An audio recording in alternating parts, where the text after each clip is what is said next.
Hi, I'm Matt Rizzo, and I'm doing this video for my urban education class. And what the video is going to be on is the differences between suburban and rural schools versus urban schools. So there's going to be a series of questions, and I'm going to answer the questions to the best of my ability to compare both sets of schools. Please give us your background with where you have taught. So for the last decade or more, I've taught in a Catholic school, actually several Catholic schools in the Archdiocese, mainly Immaculate Heart of Mary, which is a predominantly white school in a pretty nice neighborhood. And I went to Holy Cross in Mount Airy, as well as Presentation BVM, which do have a good mix of students, which was great. But those were, I think, almost 11 years I was at those schools. Now, the last year, I'm a new employee in the Philadelphia School District, and I was at a school called Catherine in Southwest Philadelphia. It's a K-5 elementary school. How is the climate similar or different? The climate is not similar in any way. Actually, I was when I was at Immaculate Heart of Mary, there were people were nice to each other. The building, more than anything, was clean. It seemed like things were cleaned every day. Floors were mopped. There were no pipes that were leaking. There were no ceilings that were leaking. Everything in this school was, perfectly kept for the students.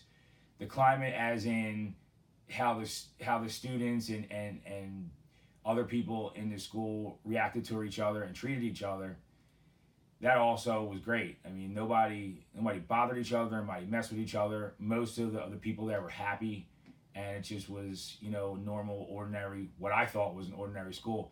When I went into the school district, things were totally different. The main difference was the building conditions. I wrote several of our news articles. I did my reviews on the conditions of buildings with asbestos and mice.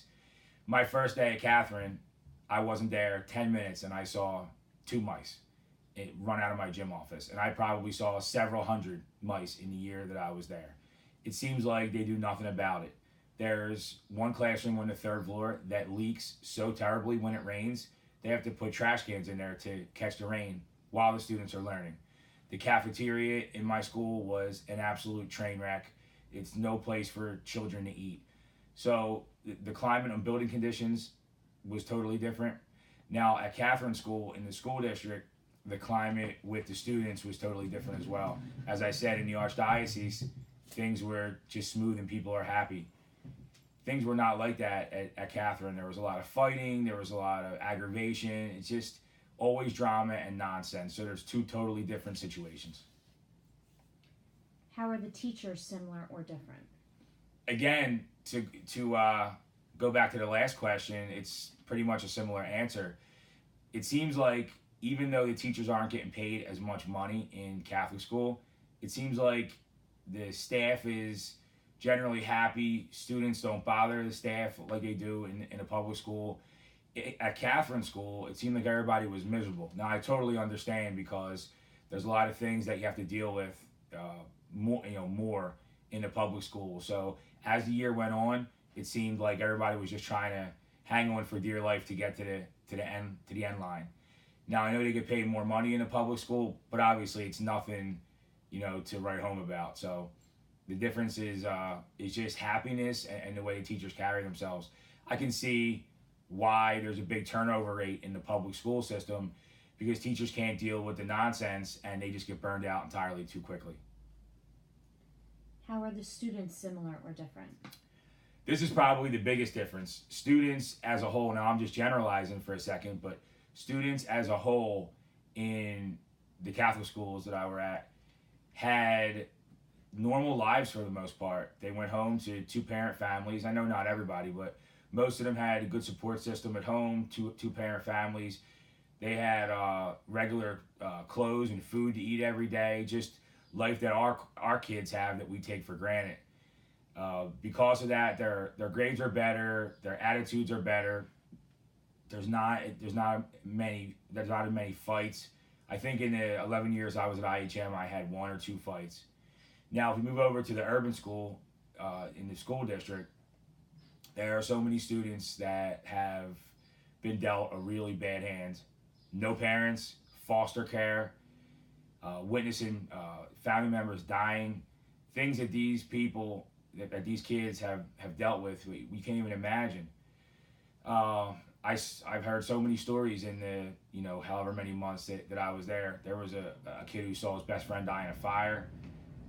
There's kids that come to school with the same clothes, probably haven't taken a shower in weeks. A student had his soles of his shoes rip off in school one day, and the gentleman that I worked with brought him in a new pair of sneakers.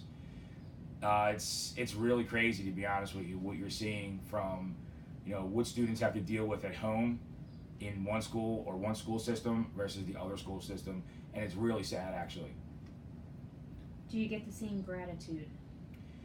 I actually get more gratitude working in the public school. Like I said, these students have had no one that has cared for them pretty much in their life, a lot of them anyway.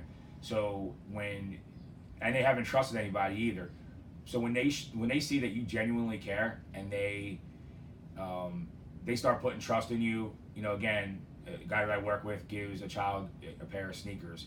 There's teachers in there that bring in bags of clothes, and they leave in school so the kids can have clean clothes each day. And there's a lot of teachers who come in with food and different stuff, and they really help the kids.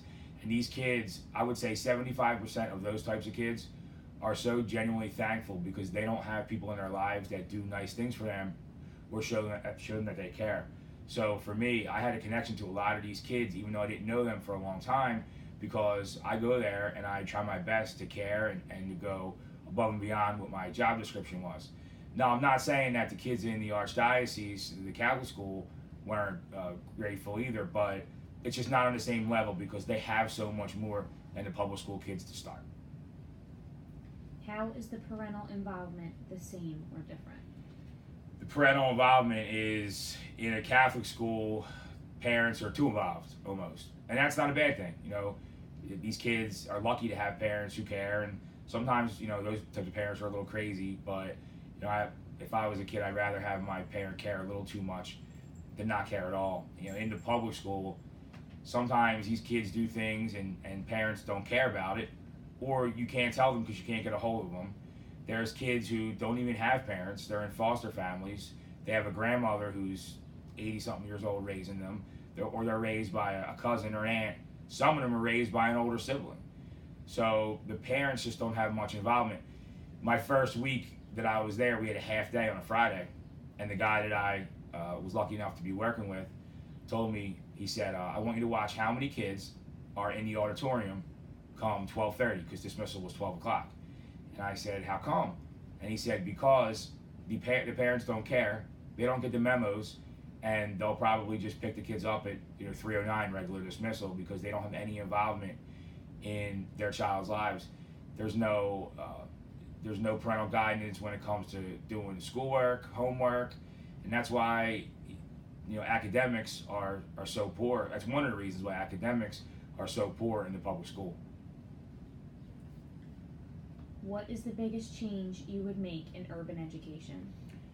One of the, there's probably a lot of answers to this, but one of the biggest changes that I would make, and I wrote about this a lot on the discussion boards, and I think I did a review on it, is the test, the PSSAs. I personally think they're a joke.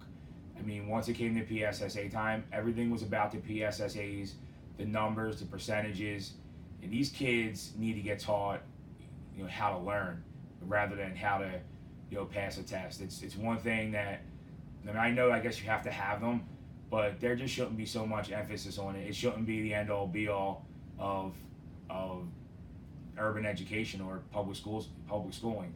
I know it's a big deal about funding and stuff like that, but it's just something that I think is a joke, to be honest with you. I just think a lot of things. I could probably do a whole nother video on how to change the public school system. I'll even give one more. I had there was a kindergarten kid in my public school this year who came to school and didn't go to his class. He was so bad and used to get taken out that he would just have 3 or 4 lunch recesses. He would be with a different teacher in a different class every time. And he was a kindergartner who wasn't learning, who needed some special education, needed probably counseling or one-on-one help, something like that. And it just never happened. This kid went through probably half the school year with being shipped from one class to the other, disrupting the other, disrupting the next class, going out for lunch recess, and getting babysat. And that kid is in our system, and what's going to happen to him next year? Does he get moved up? Does he get shuffled through? Does he repeat and the same things happen? There's a lot of things that need to change, but those are probably the top 2.